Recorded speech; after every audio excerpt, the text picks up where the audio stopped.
I'll get on Twitter, I'll see something outrageous, I'll get triggered by it, but I mean, I'll get off 30 seconds later and it's over. I'm white and I've got everything I need.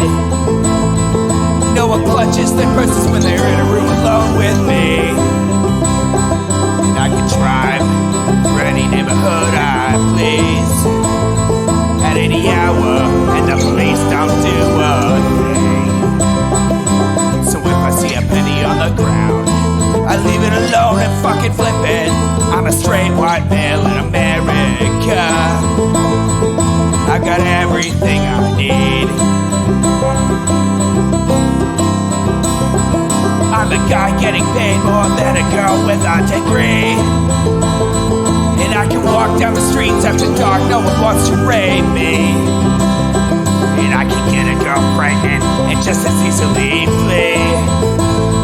Just like my straight white male dad did to me. So if I see a penny on the ground, I leave it alone and fucking flip it. I'm a straight white male in America.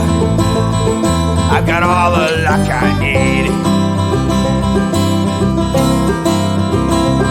I've got a pile of broken mirrors and I'm walking under ladders and I'm spilling tons of salt, but to me that doesn't matter, cause my skin and my gender and my orientation are the best things to have if you live in this nation. I recommend it highly.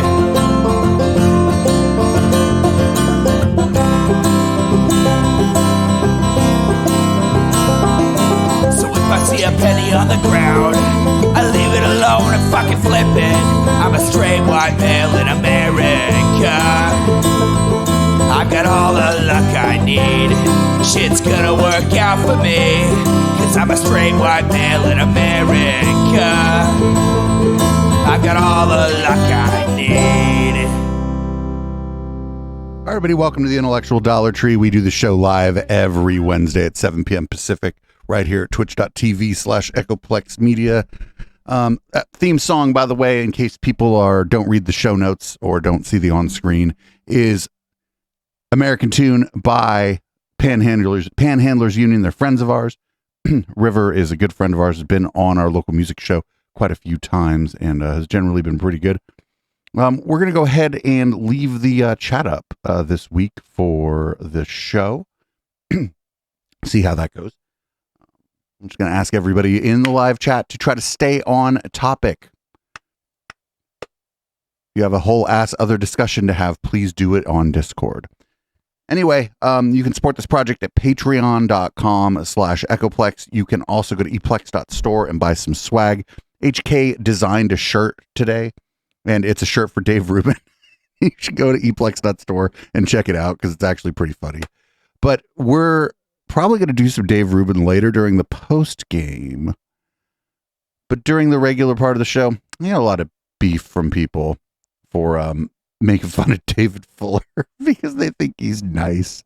And so we're going to make fun of David Fuller this week.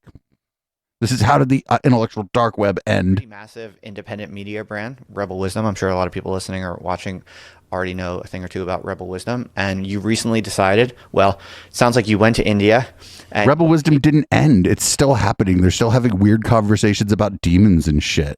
Came back with the decision that Rebel Wisdom is going to come to an end. What happened in India? What did you discover? I ran out of the bunch of retirees' fucking money. So this is, yeah. Oh, so shit, he's already doing this one where he's like looking up to be thoughtful. Do breath work with a amazing breathwork practitioner friend of mine, and it's kind of been my kind of go-to spiritual practice for quite a while, and was kind of intimately connected in a way to the creation of Rebel Wisdom. Mm-hmm.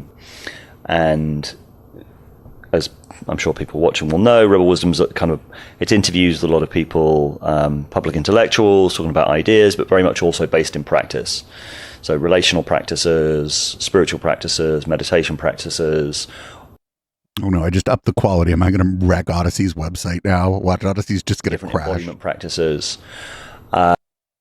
Look, now it can't. Odyssey can't. The website can't keep up because I asked for a 720p video. Conversation about the different intersecting groups that are really interested in these ideas, kind of existential risk, inner and outer transformation, and then the practices as well.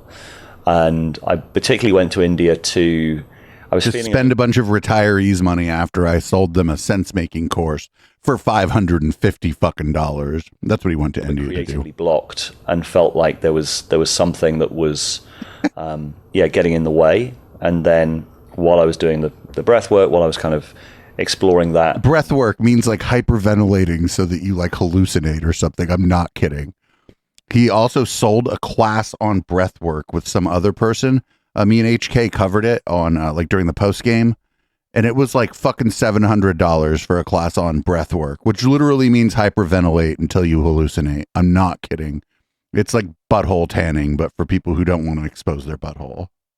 Releasing quite a lot of kind of emotion to do with kind of frustration of feeling like I wasn't sure where the project was going. I wasn't sure where the conversation, because we've also been sort of tracking this conversation as well, that's felt like a kind of very live exploration, feeling that I wasn't sure where it was going next. It felt like it was really fragmenting. And while I was doing that, I kind of translated a lot of the retirees, the pensioners who I had sold my sense-making course to, decided not to buy the second sense-making course as soon as like the COVID restrictions lifted, because they were allowed to go outside now. It was like, well, maybe that narrative arc is actually coming to an end. Maybe there is something else, that maybe Rebel Wisdom has served its purpose. And then there was a whole sort of set of conversations as well around, well, maybe that whole heterodox wave that Rebel Wisdom was tracking, grifting on, like that whole cultural force, the wave that someone like Jordan, and not for nothing, like he talks heterodox. Heterodox is legitimately, the way I understand it, is the rejection of empiricism. That's for like some other person who has a different opinion, that is like there's no heterodoxy in plumbing, right? Because if your fucking toilet's overflowing and there's shit all over your floor, you don't need a revolution in plumbing to come in. You need a plumber who with a good reputation. And so there's only heterodoxy in these sort of, I guess, intellectual space, because when the rubber meets the road, there's no heterodoxy. Speaking of the rubber meeting the road, there's no heterodoxy in tires. You buy the right tires for your car. The wave that created the intellectual dark web feels to me like it peaked, has broken, is now in some ways has done its job. Like I think the kind of the mainstream consensus is kind of lying bleeding on the gutter right now. But that's, wait, what do you mean? Like, the mainstream consensus on what? Like he says, oh, the mainstream consensus is lying bleeding on the gutter about what? Like, I don't know what he means by that. We need synthesis, not rebellion. And the question is whether Rebel Wisdom is kind of intimately tied to that kind of rebellion, heterodox wave, and that its time is passing. Having a bunch of rich white assholes on to sniff their own farts on your show isn't really rebellious, dude. This heterodox moment, this kind of anti-cancel culture moment. Now that the things have moved on, you feel, then you kind of need a fresh start, it seems. I feel like the cultural conversation is shifting. I think that, that if people like Andrew Sullivan recently said the vibes are shifting. Like, I think we hit Andrew Sullivan, famous for being like a race IQ weirdo, peak woke, and I think we're now coming back. So I think there's a healthier conversation in the mainstream, and I'm drawn to explore what that might look like. Kind of maybe going a little bit back to my roots as BBC Channel 4 journalist. The Rebel Wisdom story isn't quite complete. There's a whole series of pieces that are going to be coming out between now and the end of November. Oh, great. Are we going to get more with the fucking demon guy? I hope we get more with the demon guy, because the demon guy was my favorite. November, when our last event's going to be. So I feel like very creatively inspired as well. Like that was part of the process. Yeah. How long can you trick people into paying you for events? Like, that's really when Rebel Wisdom is going to end, right? Is when can this guy stop getting people to pay him to talk about how great it is that they're talking about how great it is that they've had these conversations? Like, how long can he possibly milk that? It's longer than you think, probably, if you're listening to my show and enjoy it. In India was actually kind of letting go of the emotional attachment to the project as much as I could, and the sort of sense of identity around the thing that I think has really been my identity for the last 4 or 5 years, actually I felt a huge creative liberation. And so many of the things that I was kind of wrestling with, now I feel much more creatively inspired. And I hope there's going to be a lot of really good content. Well, there's going to be a lot of content. I hope it's really good. Documentaries, written pieces coming out between now and October and November. And then I don't quite know what my next thing is, but I feel like it's going to involve old people's pensions. Yeah. There's this sort of, I don't know how comfortable you are with the kind of spiritual practice, slightly more woo talk, but there's something that I think is emerging. Oh no, he's going to go like full on spiritual guru. This is going to be great. He's going to be like, PayPal, Venmo. That is going to be a new thing.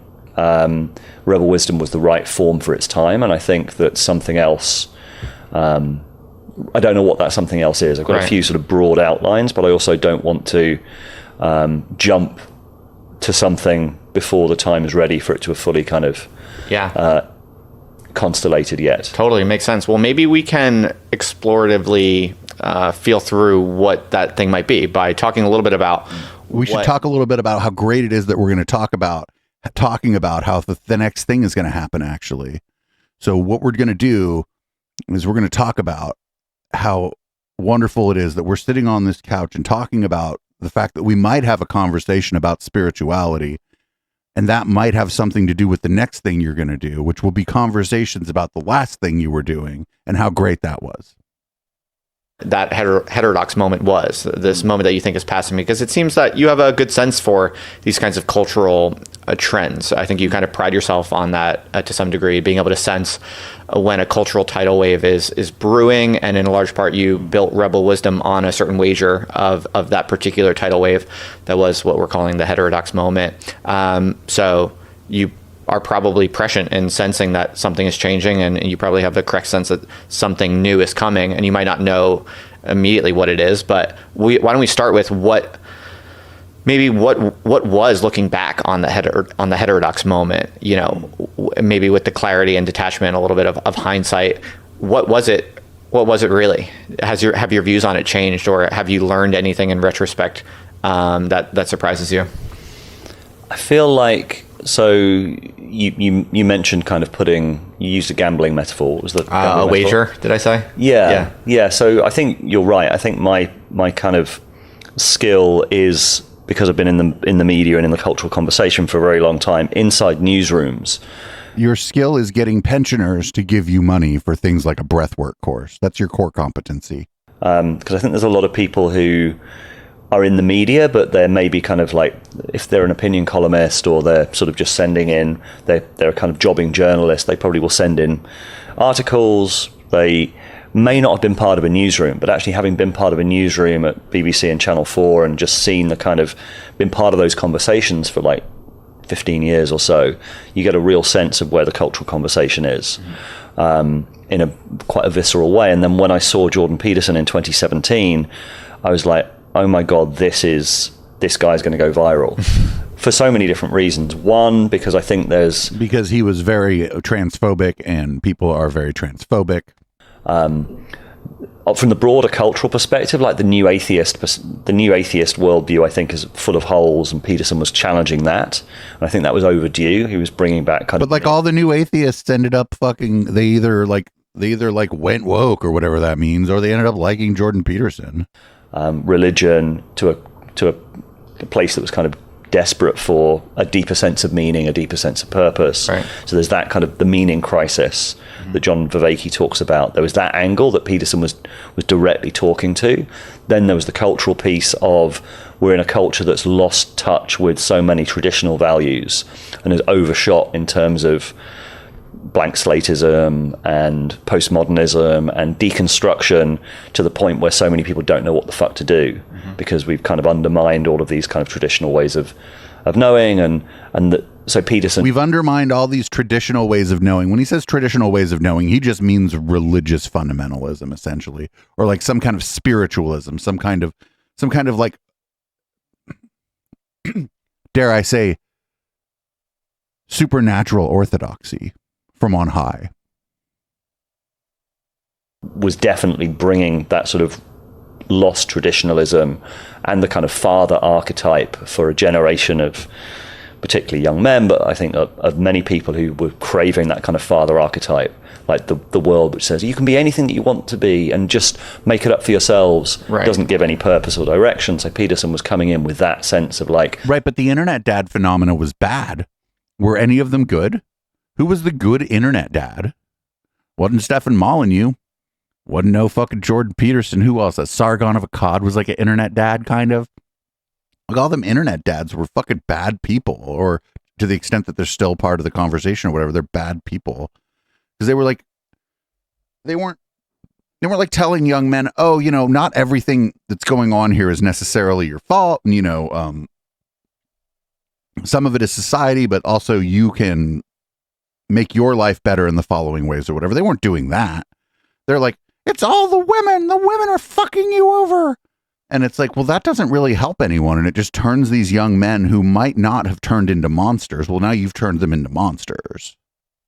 No, there are certain evolved characteristics or certain evolved ways of being that you discount at your peril, while hopefully, I mean, the ideal is not being constrained by those. So you're not just purely arguing conservatism, but you are arguing that you need to take account of these things before. You're purely arguing conservatism. And it was all very anti, wasn't it? It was very anti-cancel culture, Yeah. anti-woke. Yes. You know, Listen to this interview. This interviewer is just saying the same thing over and over and over again. big sense of indignation, Yeah. kind of a sense of marginalization. And I feel like all cultural trends that, I mean, the feeling of indignation, especially when it's righteous, especially when it's validly righteous, you know, when there's like something really genuinely to be opposed to that's dominant and wrong and stupid, that can be really galvanizing and energizing, but it also kind of runs out of steam at a certain point, right? And Or you become captured by it yourself. Right. Which I Okay, think is so- what happened with Peterson. That's fascinating. So there's kind of two things there. There's it naturally runs out of steam once you're anti something. If you win, then it's no longer really interesting to be anti something. And it does kind of seem like now the people who went full, who just forgot about cancel culture, or people who like got canceled but kept going, it seems like those people are winning. I think, and I think I've kind of been saying this for a while now. Who got but I think canceled? now it's increasingly clear that we're so past cancel culture that in fact all the rising stars who I would bet the most on are people who have been fully canceled completely. But if they're rising stars, how are they fully canceled? I don't understand this guy. The cancellation problem has already been defeated. Like all you really need is courage and determination, and you got to keep going. But if you do, it's like you come out the other side bigger. So I think that's part of it, in my opinion, is that the value of being opposed and indignant to this stuff is over, because you can just ignore it and do great things, and it's even more interesting if you just skip right over it. I think that's part of it. I don't know if you have anything to add to that, but I don't usually smoke weed during the podcast recording part of this show, but I mean, come on. There is this look at this problem, drivel isn't we're there, where taking, if we're you rise too consuming big here. on this kind of indignation and this kind of righteous opposition, you can kind of get stuck there, can't you? Yeah. What have you seen with that regard? What is your diagnosis of Peterson? So Peterson is one example, but I would say what's been fascinating to watch is that over the last sort of 4 or 5 years, like the morality tale for me of the whole IDW, intellectual dark web, which was, I'm assuming most of your viewers will know what it is, but kind of like some podcasters, public intellectuals who were identified in 2018. Okay, so I want to just stop right here. One of the main talking points of this show is that we reject the notion that a public intellectual is a good thing to be. There are people who are public who are smart and like can figure things out and have insights and stuff. But as soon as somebody gets into that space where everybody's referring to them as a public intellectual, that person usually either is already or will become soon just a giant piece of shit who is like so full of themselves. And then their fucking fans end up being like the worst people in the world. Their fans end up like just fucking believing everything that person says and like defending them like they're a Scientologist defending L. Ron Hubbard. And so like one of the big things about this show, and one of the big things that I think people like about the Intellectual Dollar Tree, is that we don't care if someone's a public intellectual, because they're just as dumb as the fucking rest of us. Everybody's dumb and stupid all at the same time, you know? As this is the solution for the sense-making crisis. The mainstream media, the legacy media is so kind of like ideologically captured. There are so many kind of incentive structures that mean that it's no longer fit for purpose as a truth-seeking enterprise, which I have a lot of empathy for, sympathy for as an argument. The argument was these people are independent, they have independent means, they are able to follow truth fearlessly. But when he says independent means he says these people are rich. These people are rich and we should listen to them. That's all he's saying here. Realize was that no, if you're outside the institutions, by definition, you're dependent on your audience. And that audience kind of feedback becomes a warping factor in what you're able to say, what you're able to do. And I think for a lot of people in a way that is completely imperceptible. Like Peterson is a perfect example of someone who, he had that kind of reactive side to him, but when he did that incredible interview with Kathy Newman, why it was so amazing was that he kept his cool. He was calm. He was kind of laughing. He was. God, they're like, I think it's fun. They're like hearkening back to like 2017. Maybe his single best piece ever. Yeah. Yeah, it was his manner as much as anything that won that argument. And then the more he's become the caricature of himself that the kind of far left always said that he was, the less. No. He didn't become what the far left said he was. To the extent that I am the far left, he was always what the far left said he was. He was always the things that I said he was. The whole time. I think he's going to have the more he's become a kind of, I think the characterization, it's fascinating to me to see that so many people have actually gone backwards in their ability to kind of make sense of the world, in their the kind of rabbit holes that they've gone down, or the kind of reactivity or conspiratorial ideation. But they were doing this the whole time. Like, we were talking about this from the jump on this show, that these people were conspiracy theorists and that it was conspiratorial ideation. It's just that it had to get so blatant and in everyone's face for hangers on like David Fuller to notice it. Like for him, it's like, I'd be like, I feel like somebody's painting on my face. And he'd be like, oh, nobody's painting on my face, until they paint like right over his eyes. And he's like, oh, I guess they're painting on my face. Well, some of us just noticed it when it was like down over here somewhere, like on our neck or whatever. We're like, I think somebody's painting on me. Ideation or whatever. Like, there's no curiosity, there's no openness, there's no kind of, people have become more and more extreme versions of whatever their views were maybe back in 2018. And that's a really fascinating, and there's so many reasons for that. I think relative fame in later life, after you've kind of felt that you've got something special to share for most of your life, is a really warping factor. Especially if you're not used to that kind of popularity. That's a big issue that has really kicked in for a lot of these people. Well, it's hard enough to change your mind when you're older, but to do it with the baggage of millions of people who love you for one specific thing that you represent. Yeah. You know, I have a lot of sympathy for that. Why do you have sympathy for that? That's poor. That's called poor character. If you're famous for believing such, and let's say in Jordan Peterson's case, he became famous for a belief that he had about Canadian Bill C-16. That belief was false. When he was presented with the text of Canadian Bill C-16 and people telling him, no, that's not really what's going on here, he displayed poor character by saying to himself, or I don't know if he said it to himself, finding ways to like justify or rationalize that he's like, you know what, I'm going to go with the crowd that's making me feel famous, instead of just being like, oh, I guess I got it wrong. It's got to be almost impossible to significantly update. Yeah, and I felt that kind of viscerally from the inside, like the YouTube comments thread and the kind of the audience that you've attracted and where you're algorithmically placed. Like, I know where Rebel Wisdom's algorithmically placed and who the kind of, where people are coming from. And it's people that most of our viewers are coming from, like Jordan Peterson or Russell Brand or the Dark Horse, and all of them to one degree or another. Like, Russell Brand is now like full on clickbait, conspiratorial. Is he? I didn't notice. Yeah, I didn't see that. But he wasn't. He wasn't that when I first encountered him, but he's been that for a while now. Like a lot of people just got COVID brain. They didn't even necessarily have to get COVID to get COVID brain. Go to his channel and look at the kind of look at the titles of the videos. Like he's completely changed. Wow. And so many of these people have really. He saw which way the money tree was blowing, Dave, just like you did. And in a way, like Rebel Wisdom was part of that. We definitely were sort of part of that kind of heterodox wave of 2018 onwards. Yeah, you were. At first we were like, this show is about the intellectual dark web and their adjacent assholes. And this guy was just one of the adjacent assholes. Try to have a deeper sense of practice, self-reflection, mindfulness. Our sense-making course, for example, is not just just $550 and mostly sold to pensioners. Make sense of the world, but how do you make sense of ourselves? How do we make sense of our kind of motivations? How do we look at our shadow motivations? How do we look at kind of how we're being manipulated by the tools that we're using? All of these sort of things, and try to bring in a bit more of a kind of holistic perspective than just being about the ideas or just being about kind of. So like a cult, like a religious cult.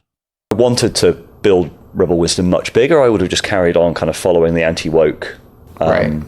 Playbook, because there's a huge audience for that content on YouTube. People just want to keep hearing You know what's funny is like there might be some people in my audience who find some of Rebel Wisdom's angles a little woo, as you self-deprecatingly alluded to, modestly alluded to. As you self-deprecatingly and modestly alluded to, just give him a handy, my friend. Just give David Fuller a handy. Come on. This is a date. But interestingly, the benefit and the value of that is showing itself in this case, where you have this detachment and this humility and this ability to step back and say, you know what? This was temporary. This was for a particular moment. I see where I think other people are going off the deep end, and we're going to make the decision to just wrap this up and pivot onto something else. And, in a way, if people are skeptical of what might sound a little woo, it actually is really showing off its strength. And no, you don't need to believe in some kind of supernatural thing to be like, you know what I'm doing actually seems to be coming to an end here. And to the extent that it isn't coming to an end, I don't want to be a part of what it's becoming anymore because whatever reason, I find it distasteful. I find it dishonest. I'm not a conspiracy theorist. You could do that without like believing in the supernatural or having any kind of spiritual awareness or awakening. People jump shit on things all the time, or jump ship on things all the time without having to like even do a whole lot of introspection. Much less have any kind of spiritual awakening. People just realize, oh, the party's over. Sometimes they just realize that at a party and go home. And its advantage in a moment like this, because it's really hard to wrap up. If I showed up at this party, the party would be over and I'd be going home. Something that is financially successful, that you can keep growing if you want to. It takes a lot of mindfulness and a lot of awareness and genuine kind of commitment to real values to be able to say, oh, okay, this is succeeding and keeps growing, but it's not what needs to happen now. I want to do something different. And to have the mindfulness for that probably you can only get that with the kind of mindfulness that you're so interested in. So I think that's actually but to have the mind, first of all, this guy's talking in circles. He's like, well, to have that kind of mindfulness, you need the mindfulness that you used. Come on. This is like possibly the worst interview we've watched on Intellectual Dollar Tree. I'm here for it. Don't get me wrong, but this might be one of the worst interviews we've ever watched on this show. A pretty powerful lesson to the people who maybe are skeptical of all the mindfulness. Yeah, and I'd say that of the mindfulness gets kind of a bad rap, but it's because it's been like sort of hijacked by a bunch of woo people. Being mindful just means like thinking about what you're doing. Like, why would that be bad? Like, why would it get a bad rap to just be like, oh, well, what am I actually doing right now? Like, how am I behaving? How's that going to impact others? Is that good or bad? Like, that's all great stuff, actually, and people need to do a little bit more of it. When they start, but excuse me, a lot of these people think you can only like have mindfulness through some sort of ritual, and that's not true. The people in that original constellation, I think, have gone least off the rails. I'd say Sam Harris and Joe Rogan both of whom are kind of have got Joe Rogan's gone all the way off the rails. that they're doing. Sam, obviously, with his meditation background. Joe, I think, is much more of an embodied person. Like he's got the MMA. Like he's used to being. He's got resilience. He's got kind of embodied resilience. Right. And I have to say, like, I it's not that I have no doubts about the wrap up of Rebel Wisdom. I still kind of, I'm like, am I really? We did a video before I moved about how he was doing his last Rebel Wisdom video, and he's done enough of them that we've done, I don't know, a half of our episodes maybe, either during the actual like podcast recording or during the post game. They've been Rebel Wisdom videos. This guy didn't wrap up with Rebel Wisdom, and he's never going to. He's just going around acting holier than thou right now. It's amazing. Is this the right decision? And I've got plenty of people telling me that it's not the right decision. It still feels right that something else, it's not the right vehicle for whatever I feel needs to come next. Right. But, sure. But there's also a sense of like, there's a real sense of kind of almost a grieving process that I feel to go through first before deciding what it is that comes next. Sure, fair enough. So you have this theory that COVID was an inflection point for sending some people off the rails. Come on, he has this theory. It was clearly an inflection point. Like, what do you mean David Fuller has this theory? Get the fuck out of here. David Fuller didn't. Everybody figured that out. Everybody paying attention. Everybody who was doing like social commentary in any sort of way had to figure out that no matter where you land on either, somebody who doesn't even believe the things that I believe, or somebody who's like on the opposite end of the spectrum as far as like COVID, masks, vaccines, the request to stay at home, they know that this was an inflection point too, where people got into a couple different camps and dug in. Yeah, like this is not even. I'm not even sure this is like a theory. This is like it's like history. It's like what happened. It's like we all watched it and we all participated in it too, to some extent. And this kind of dynamic you're describing, where people over time at a certain level of fame kind of tend to get captured by their audience and become a caricature of themselves. What did COVID change? What exactly did COVID accelerate? And what was it about COVID that seemed to push people off the deep end more rapidly? So I think COVID was like a catalyst. You know what he's not going to say, and that we knew immediately, is that everybody's stuck at home. And so no matter who you are or what content you're creating, COVID was the time to try to grab your audience. We did a bad job of it. We should have, there should be a lot more people like watching and consuming our content, considering all things considered. And, like that's just how it is. But he's not going to bring this up, is that there were a lot of people sitting around at home who were unhappy about what's going on. And if you were able to capture that audience, you could have gone from zero to not maybe one of the most popular people, but to a very popular person very quickly. We didn't. We thought maybe we could, and we did everything, we gave it a try, but we didn't. And David Fuller's not going to bring that up. It was an accelerator of a lot of stuff that was already there.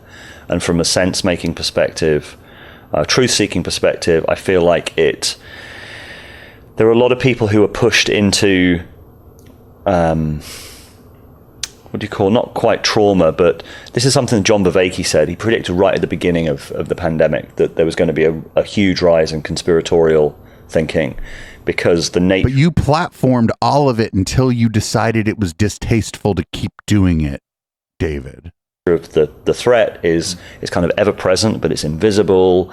There's these purity codes about kind of washing your hands, and he's like, this puts us into a very kind of Old Testament way of thinking. Yeah, he was like, this is triggering so you get kind of apophenia, overactive like pattern recognition. We're much more open to kind of conspiratorial thinking, but also on the other side, flipping into just completely kind of what Peter Lindbergh would call COVID thesis, just do what you're told, don't question. And I think on both sides, but that's a dichotomy that I don't think really existed. This is just a false choice.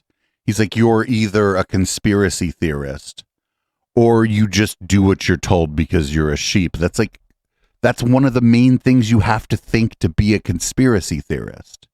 Now, don't get me wrong. He's going to tell you, if he gets around to it, he's going to tell you that him and his audience didn't do that. They're going to be the only ones. They were doing the sense making. But he just posited the core tenet of conspiratorial thinking is this black and white, with us or against us. And he just said either you became a conspiracy theorist, like full on conspiracy theorist, or you just did what you were told and are a sheep. And it's like, that's conspiracism. Like one of the 5 things. The conversation fragmented and really fragmented around the COVID kind of thesis and antithesis, where they weren't talking to each other. And this was a fundamental rift, particularly in America, I think. We kind of kept it together a little bit more in the UK for various reasons. Like it never felt like it completely fractionated society in the same way. Wait, what word did he use? It never felt like it completely fractionated society. Fractionate. I'm sure that's a word, but why use it? It would be interesting to go through them a little bit because you pay close attention to this space. So I don't always necessarily. So I pay closer attention to the space than Fuller did, because if he had been paying close attention to the space, he wouldn't have gotten himself like in with all these wackadoodles that he's like bemoaning that he got himself in with.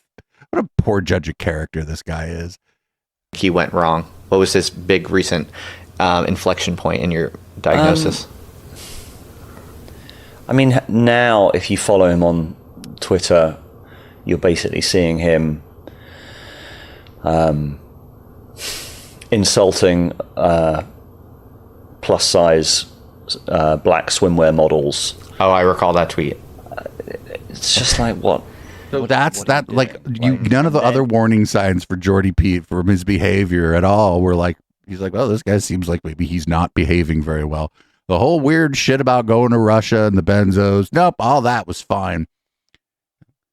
He's like, I thought that lady was hot, and so that was it for me.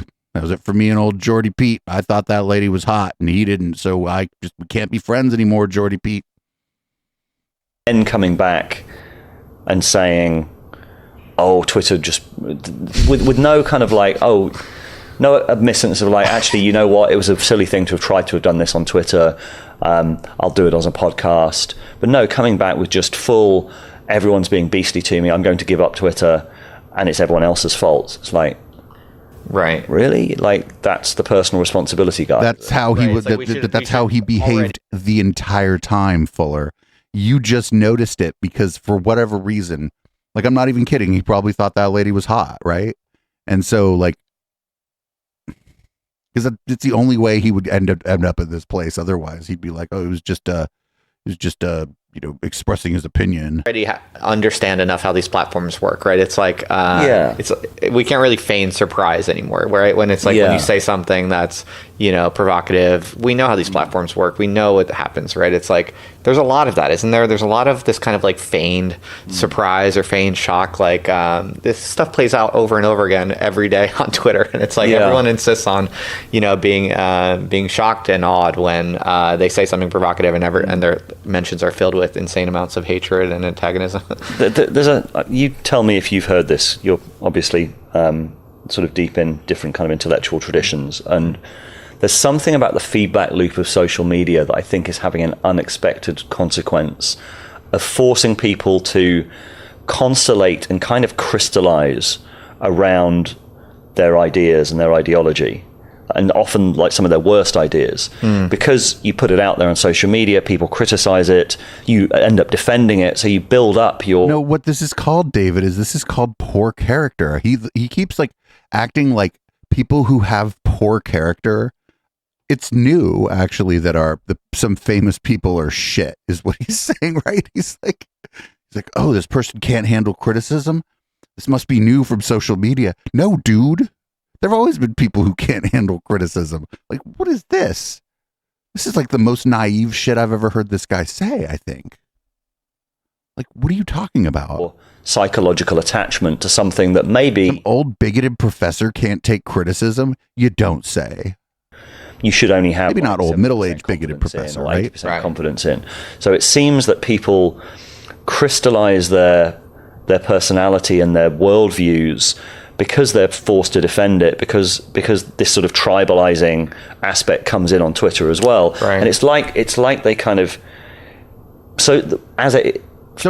what he's doing here is weird, and I'm gonna have a hard time explaining it, but I see people do this a lot.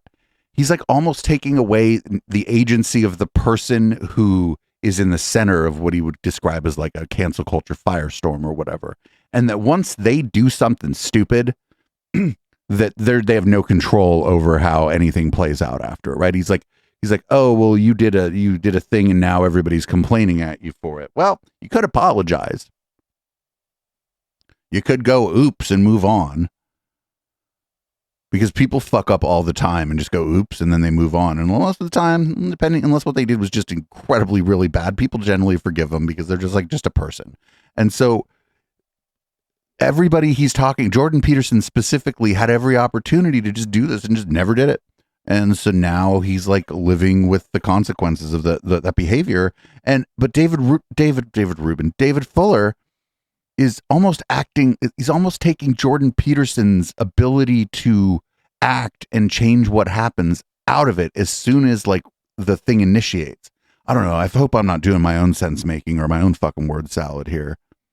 Social media works at the moment. It kills curiosity. It seems to kill growth. It seems to kill any opportunity for dialogue across the divides, because it's quite effectively tribalized, and those divisions between the tribes are viciously policed as well. If you see if you start to learn the landscape, you realize like how well established, and there's sort of different roles of people like policing the boundaries of various tribes, and all of that starts to come in.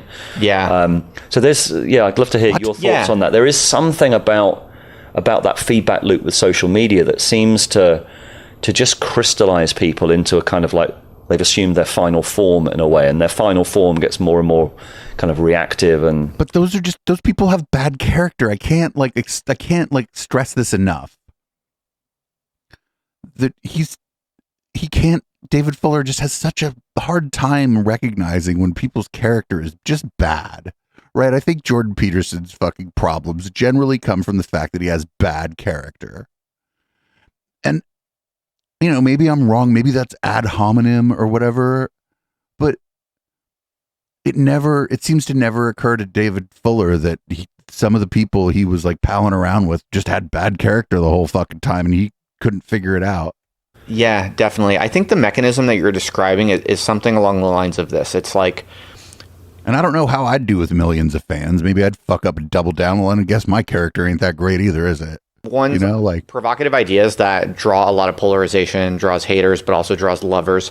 Those ideas are the ones that you get the most social media growth around, basically. And so in a way, if you say something on the internet that gets you a big burst of new followers, to keep growing, you have to respect that burst of new followers, or you won't keep growing. And so any social media platform is intrinsically gained. Oh no, yeah, it's like what this guy's saying. He's like, it's like the Nazi bar argument, right? So if anybody's never heard the Nazi bar, it's like the idea that if you let a couple Nazis hang out a table in your bar, that maybe a couple weeks later the other patrons might notice that they're Nazis and be like, oh, I'm not going to really hang out here as much. And so then like a few of your regular patrons leave, and the Nazis go, hey, you know what? Some of the regular patrons left, and we're still here. Let's tell our friends to come hang out at this bar. And so then now there's Nazis at your bar, and then all the rest of your patrons leave because there's just like 20 Nazis there. And now you have a Nazi bar. And that's what he's like, if you do something controversial and a bunch of fucking shitty people show up, well, I guess you need to respect those people that are shitty that show up, or you're not going to keep growing. And I just come back to, well, if that's what you decide to do, then you have bad character. And every bit of like, short of like real abuse and doxing and stuff, every bit of vitriol and criticism, even the harshest criticism that comes your way, is now deserved because of the decisions you've made about what kind of audience you're willing to cultivate in order to make money. And so it's not like, again, it just takes the agency of I guess this fucking thing happened to them. Now they have all these followers and some of them are dirtbags. And so I guess they just got to be nice to the dirtbags. Well, no, they don't. They just do it because fucking money. Number go up, right? That's what most social media are. They're like a video games for adults, where like the medium of the game is words. You type words in, or pictures or whatever. You know, it's like an adult video game. But ultimately, at the end of the day, Should I see if this other guy will have me on his show to talk about sense making? I feel like I could get on this guy's show. I don't want to go to his weird room though. just want to make their follower count go up. That's would probably smell weird. So I think that's essentially what's happening in what you describe. It's that. Because I've noticed this that like I've had a few, kind of nuclear tweets over the years, and in those nuclear tweets, you get a ton of haters, but you also get a ton of new followers. And it was very clear to me. It was always very clear to me. I could just choose for the next 6 months after one of those nuclear tweets to just keep saying stuff like that, throw as much red meat as possible to all those new people, right? And also piss off all the same people who are getting pissed off, who inadvertently share it even more, right? And it was always clear that was a very available growth path. And if most people are just playing these things like video games. I don't know who this guy is. I'm not sure that I don't know if that growth path was available to him. I mean, it's as available to him as it is to me, right? But like until you reach a certain level on there, like you have to have like 50 or 100,000 followers on Twitter before you even have to consider any of this stuff, I think. Basically trained by the platforms to do, then it makes sense from like an evolutionary game theory perspective that at the end, in the final equilibrium, the platform is only going to surface people who basically double down on those growth opportunities. Because if you don't, and like I haven't, every time I've gone super nuclear on some provocative tweet, I set that aside for a little bit. I like stepped away from it. I talked about other things, right? Because I don't want to be like known for one or two provocative tweets or whatever. It's not like what I'm upset. I'll be the fucking hot take guy if it pays all my bills and I live comfortably. Fuck it. With. So I don't want to be that. As long guy as it's like one or two hot takes that are actually pretty decent takes and people are just fucking mad about it or whatever, I'll be like, stay mad. So I'd go on to other things. And people could say this is just cope or whatever, but I'm not as big as I could be because I write about all kinds of things and I try my honest best to not really have a tribe. And that's its own tribe. Oh God, David Fuller will never talk to me. He has complained behind my back about me to people. I'm mutuals with him on Twitter, which is strange because we're so much smaller than him, and especially at the time. But this other guy, I would love to talk to this other guy, the guy interviewing him, because I would just have this guy for lunch. I would be so polite, and I would just have this guy for lunch. He's so like just very surface level, just like there's nothing there. I don't think it's cope. I think it's actually just honest and objective to say that like my audience could be much bigger if I just leaned harder into. I was like if I decided to be like a Jordan Peterson fan and a Brett Weinstein fan and ally and cozied up to all those guys early days, got them on my podcast early, and ingratiated myself in those communities and all. Like you can do that and you can grow faster that way. And I do pride myself a little bit on being a lone wolf, and I've never done that. But my point is not to. I mean, this is like me saying this stuff. I don't know how popular is this guy. And I do believe this is empirically. I mean, I don't have any followers on Odyssey. He's got 1,600 followers on Odyssey. That's actually good because nobody's on Odyssey. Valid that there are just strong selection pressures in favor of doing more of that thing that is provocative, but the perversity of that is that often the thing that gets you growth is like a dumb idea or a bad idea or the most extreme idea or ridiculous ideas, and you end up. But there's a way in which like a bad, like what if I all of a sudden like somebody hella famous just shared out that fucking clip of me from this channel where I was saying like that Ben Shapiro is a problematic wood, right? Like if that went fucking viral, it's funny. I would be fine with like getting a bunch of followers off that, even though it was ridiculous. It's like harmless. It's not hurting anybody except maybe the soul of a few people who read it or see it. The hardest on some of your weakest ideas. So that's how I think that is true. I think that is how it works. And so in the case of, so you talked a little bit about Peterson. What about Brett Weinstein? What was his trajectory, and where did he go wrong? It's a difficult one to talk about because Brett, I felt more of a kind of personal friendship with Brett. Well, that's the problem with all of this, actually, is if you're supposed to be like a dispassionate observer of the body politic and the conversations going on, can't really be buddies with the people you're supposed to be doing analysis about, can you? We've done quite a lot of events together, and I respect him a lot. Yeah. I always did, and he's kind of part of the broader networks of a lot of the other people that we featured, and there was a lot of stuff going on behind the scenes at the time when we had what amounted to a kind of falling out. And my main point was always trying to keep the dialogue open. And Brett, even to this day, has not hosted a single medical figure who contradicts the narrative that he's been putting forward about ivermectin and vaccines. But they never had anybody on who was capable of talking about subject matters that they were talking about who might disagree with them before, even before the pandemic. Like none of them did. It was the joke about the IDWs that all of them were terrified of Sam Cedar, right?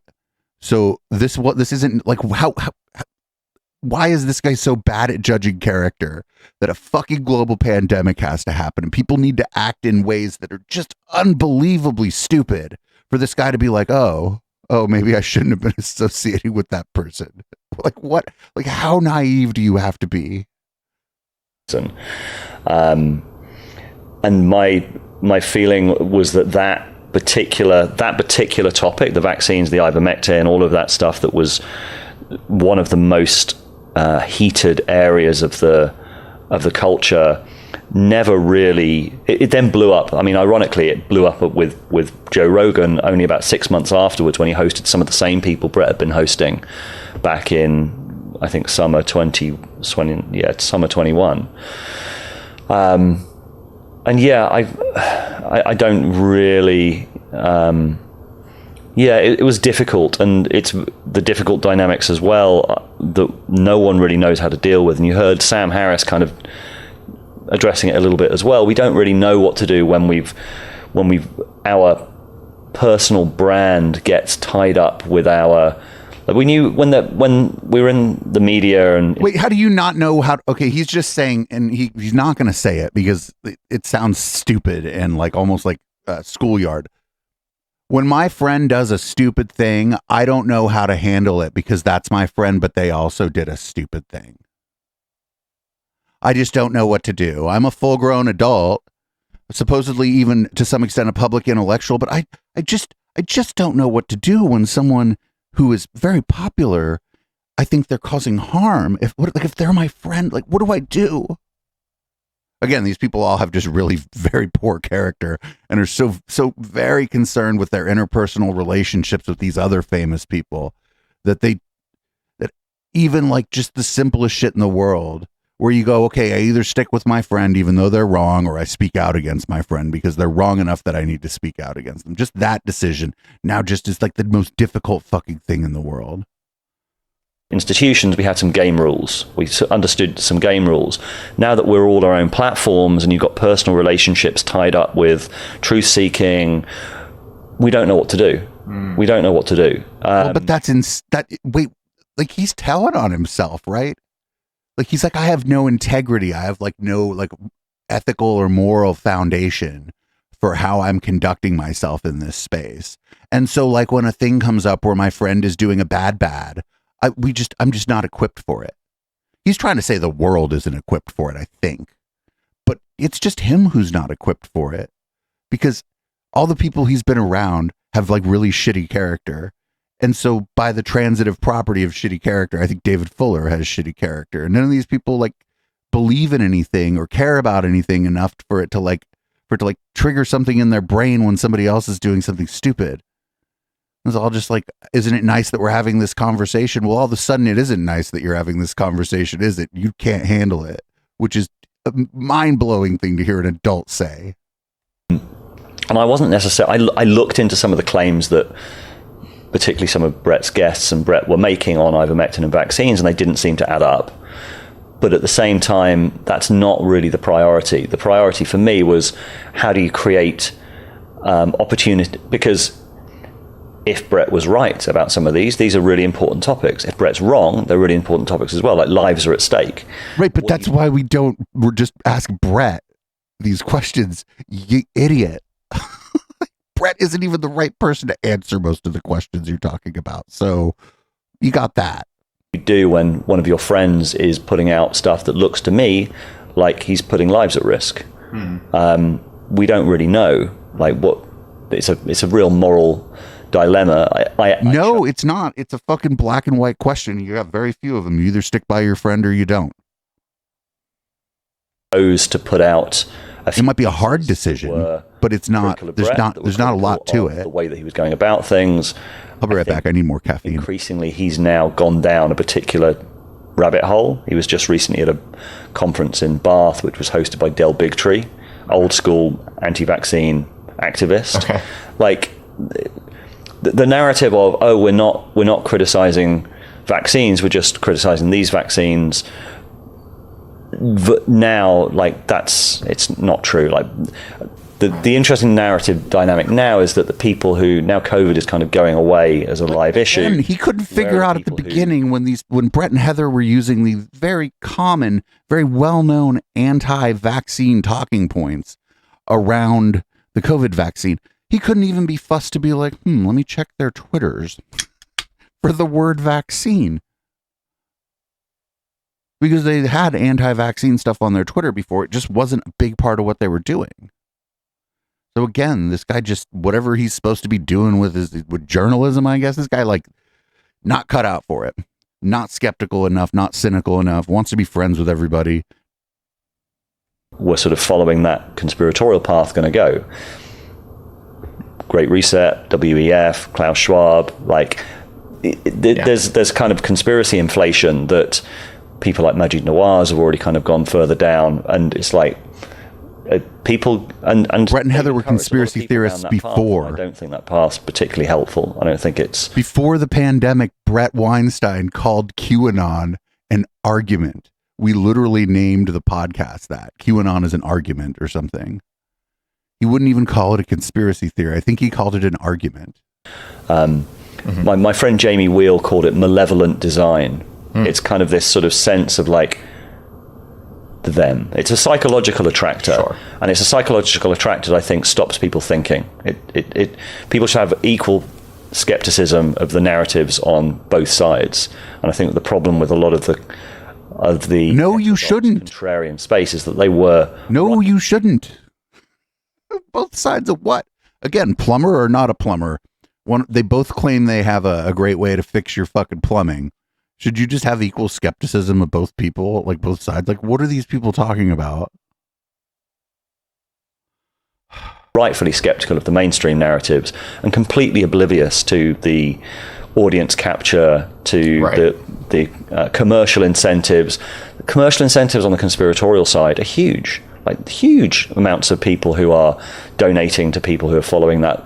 The whole conspirituality tendency during the pandemic was a load of wellness influencers who realized that when they started sharing QAnon stuff, they got a lot more traction. Right. No, that was happening before the Oh my God. I feel like I feel like it's the worst thing in the web. But I feel like they should have just listened to me. Like, I don't know. You could go back. Like, you go back at our podcast. We were talking about all this stuff before the pandemic hit. Like, and we were dumb. We're dumb. We're drunks. We smoke weed. We like aren't like public intellectuals, and we figured out like what was going. Like, what the fuck, man? Why are these very smart people so bad at figuring out when someone else is full of shit? And so there's a huge attraction. I think that people don't seem to. Yeah, the frustration I have, at least from the comments thread that I see, is just the naivety, just the lack of kind of willingness to challenge the narratives on both sides with equal skepticism. The other thing is there's just not. And why do there have to be two different? I mean, on some of them, like the issues of the day, there are probably like 10 competing narratives at any given time, not two. I just made up 10, but it ain't two. Frame is massively selected for. It's a growth hack. I mean, it's like, if you can just say a little man willing to speak the truth against the kind of the big people are man just so much more likely to share and to love it and to get enthusiastic if you can frame anything you're saying. If you can frame it as righteously opposed to some other entity or them, it will always get more traction. People will love it more. People will identify with it more. They'll get more excited. They'll be more likely to share. And I've seen that a lot for sure. So, it's interesting to think, from your perspective, what do you think is the key to building viable media in this context, right? Because obviously you're taking a step back to think about these take things pensioners' money. It's been working for David Fuller, and you're very sensitive to these things. But it sounds like you're still invested in media. You still you're thinking about building a production company. What do you think might be some leads? I know you don't have this all figured out yet, but what are some touchstones or some key ideas or bullet points for the future of independent media that somehow dodges all of these kind of biases and selection effects? It's a really good question, because you can also look at something like Substack as a similar problem, because people on Substack, there's the same dynamic. They attract a certain audience. It's very sort of narrow casting. They then have to look for more and more content that feeds that particular audience, that particular narrative. I think that's been problematic as well. I think there are some people who do push back against their audience. I want to give a shout out to someone like Daniel Pinchbeck, who, despite being in a very kind of conspiratorial ecosystem, has taken stances that are unpopular with his audience. He's called out Russell Brand, for example, and he was I found him to have a lot of moral clarity over Ukraine and Russia when a lot of the conspiratorial ecosystem was falling prey. So you're friends in a conspiratorial ecosystem, and you have a lot of respect for him for occasionally saying something that they don't agree with. Creators can still push back against the tide, but the tide's pretty intense in one direction. Right. The other thing, this is one of the questions that I have for whatever comes next after Rebel Wisdom, is that I was feeling a sort of sense of discomfort with some of the attractors. Like, part of the business model of Rebel Wisdom was obviously the courses that we were putting on. Yep. They were not cheap. They were not cheap. I wrote an article about it on the Defamation Times. Never happened. There was never a point where I was like, oh, well, actually, I need to be critical of John Bavecchio. I need to be critical of one of the people who's doing a course with us. But we could easily have, could easily have had a course with Brett and Heather, for example. I did events with Brett and Heather, like back in 2019. So yeah, do you see the problem? And I did feel like I was compelled to put. They're like bad people. Do you see the problem? But there could have been other business relationships. So how do you balance purely truth-seeking with the incentive structures, right, and also the invisible incentive structures, particularly in the kind of heterodox space where people with big platforms don't get criticized by people within their own. Like, I think so many people are self-sacrificing and not saying things they know or they believe to be true because of the kind of social dynamics, because of the kind of feeling of, well, maybe if I criticize this person, I won't be able to get on their podcast again, or like all of these different things. Like, what are the failure conditions in these Imagine thinking, what if I was trying to, what if I want to get on the David Fuller podcast? That guest can never talk about him. I'd love to. Come on.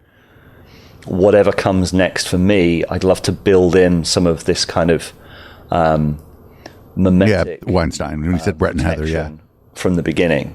And I don't quite know what that looks like. I think it has to be somehow probably user generated in terms of being funded by either bigger or smaller people who are able to kind of empower you to follow stuff.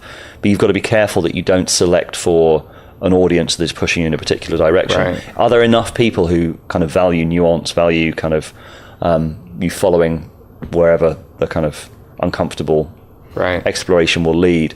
And I don't know. I'm really more and more aware of all of the different factors that handicap pure truth seeking. Mm-hmm. Okay, well, it sounds like you're still favorable to crowdfunding. Like, you're not.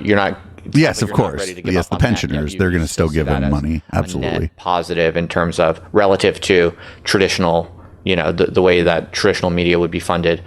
Sounds like your impression is that crowdfunding is still better than the old world. Is that fair to say? Yeah, I think so. But you think it sounds like you think the quality control or the problems, the mimetic protection, to use your excellent phrase, comes in more at the level almost of selecting who comes in or who it depends, it's for. Yeah, crowdfunding is fine depending on who the crowd is. Yeah. Because crowdfunding can also, like, for example, I think Dave Rubin, the Dave Rubin trajectory is really fascinating. And if anyone hasn't watched the Timber on Toast series about Dave Rubin, Dave Rubin's Battle of Ideas, have you seen that? No.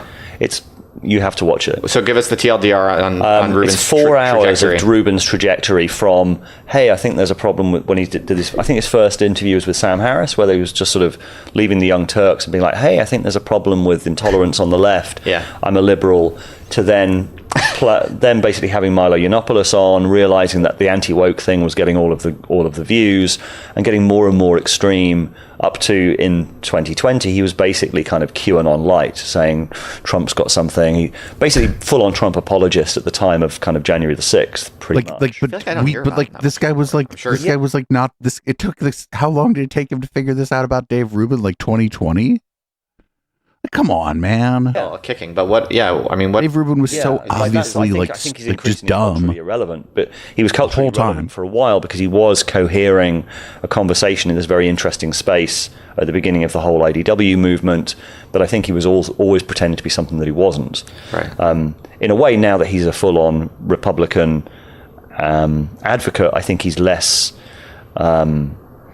There's less of a problem now because I think he's identifying himself as what he is. But for a while, he was just like, oh, I'm just interested in ideas. I'm just following.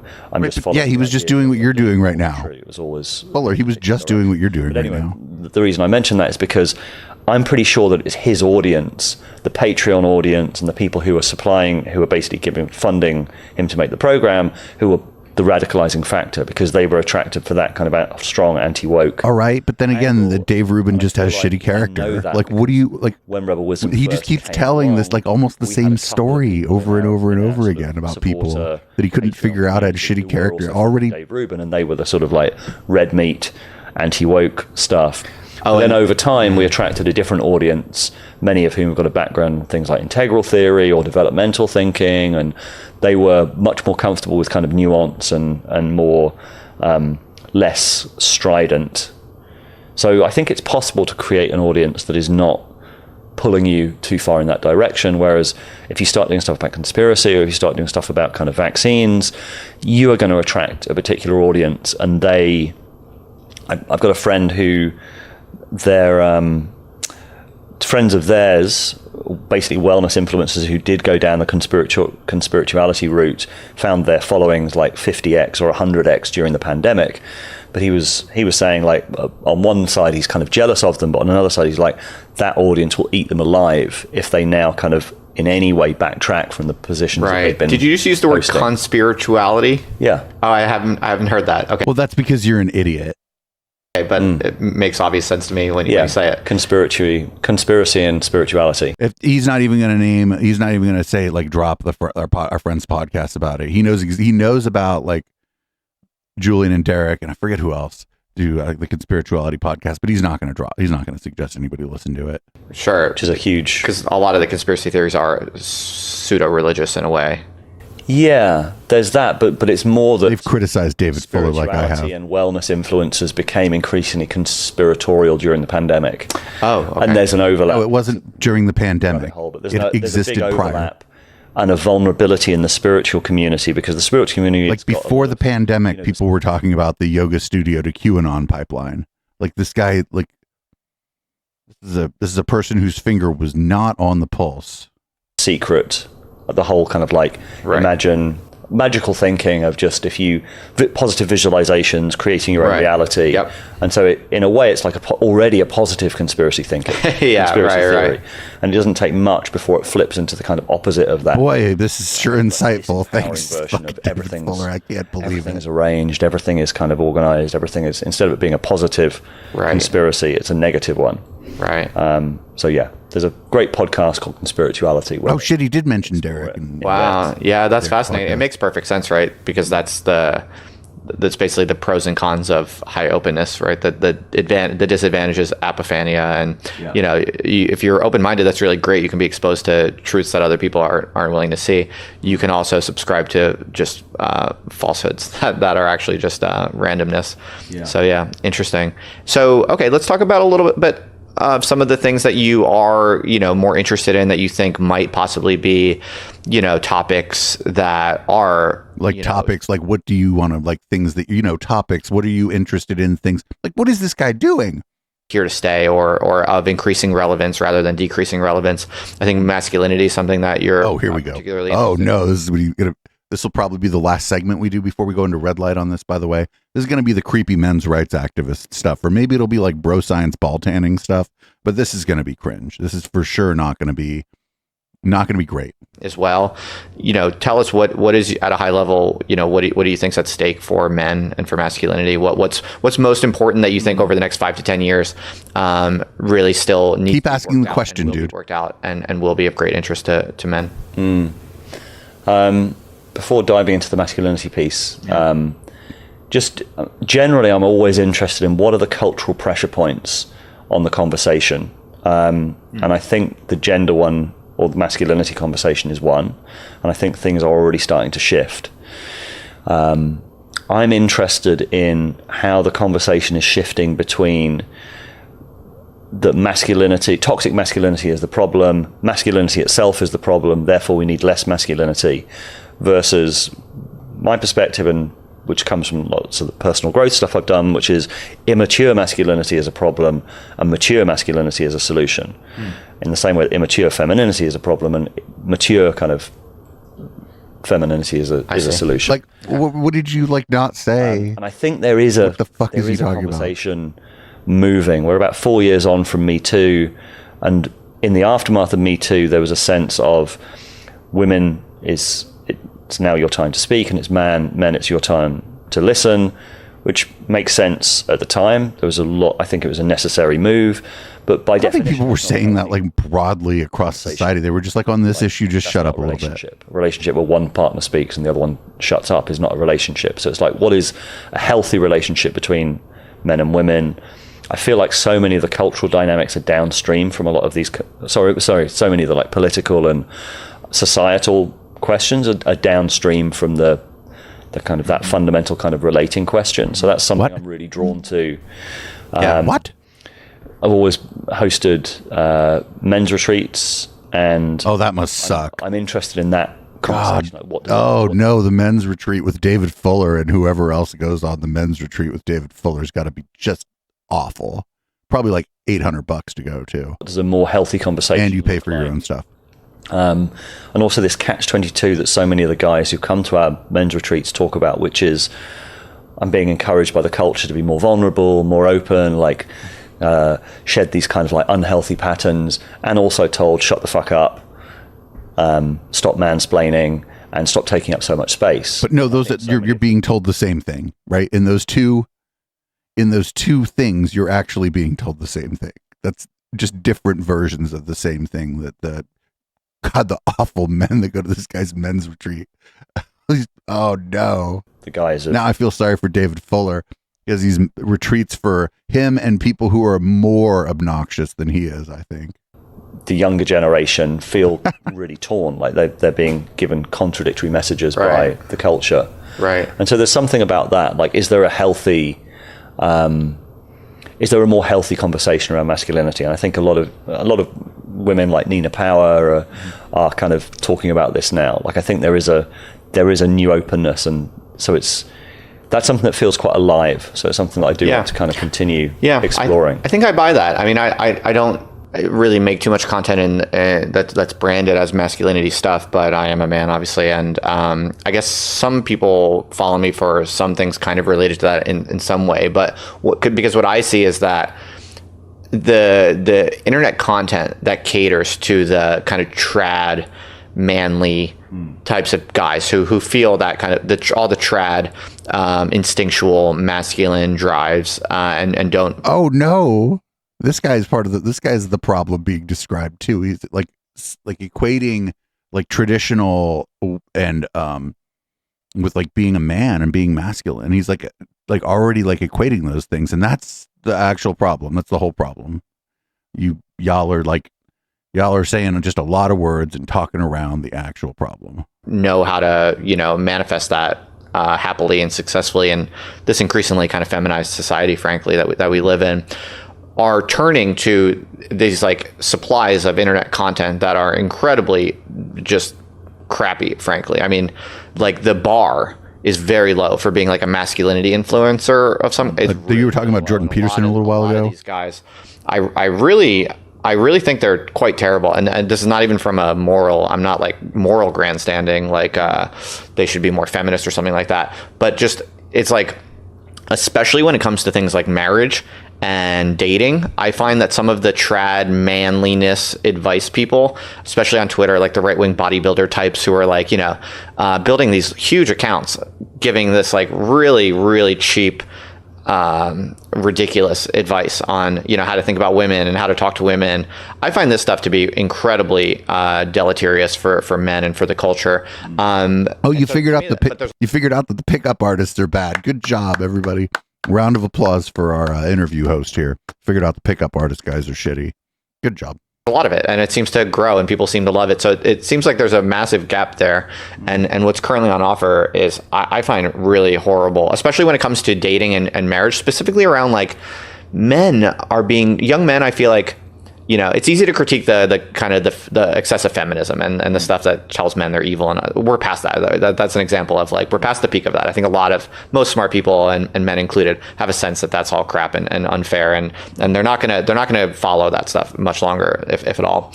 But there's this new breed of like, you know, pro man, almost like pro toxic masculinity, where it's like, let's embrace it. Let's, you know, you actually have to be somewhat toxic masculinity to get chicks and to, you know, succeed and make money in life. And I find one of the specific things that people like, I feel like young men specifically they're being dude taught. It's fucking what is it, 2016 2014 on YouTube? What is this guy? This is just like the pickup artist shit. This is a very long time ago. To this, kind like, of overestimate their first, mating like, prospects. reared its I think ugly this is, head like, on one the thing they're saying. on the Like, internet I have as a we lot of know it friends who today. are really smart dudes who are not married yet, but you know, they're hoping to get married. They want to build a family, and they like actually genuinely take real advice from like random anon Twitter, like male, you know, masculinity people. And it's like, I've known friends who like, you know, they'll meet a girl and they won't, and she's like, I meet her, she seems pretty, she seems pretty smart, she seems nice, and the guy will later next week, I'm like, oh yeah, so how's that going? Are you still seeing that girl? And he'll be like, no, you know, she has some problem X, and it's like some problem that he just got from the internet. And it's like, do you even really care about that? Is that really a real problem for you? Or is it because you're reading these I don't believe this story because I don't believe this guy has any friends. Who just have psyoped you into thinking that. But that's the only reason I don't believe this X, Y, and story. Z, They've psyoped you. Okay, we're going to, you know what? We have to stop the podcast portion of this at some point. It seems like a massive But problem. make no It seems to be mistake, a we're real watching the gap. rest of this during the post game. I'll probably put the post game out on Saturday like I do sometimes now, or a part of the post game out on Saturday.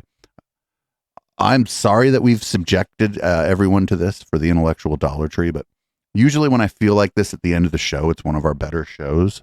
So we're here every Thursday, and we're masculine.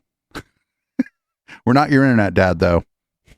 We're not going to teach you to get chicks. Join us, twitch.tv/Echoplex Media. And if you're not a Twitch person or whatever, you can find all of our podcasts on your favorite podcast app just by searching for Echoplex Media. I believe HK will be joining me in the post game this evening.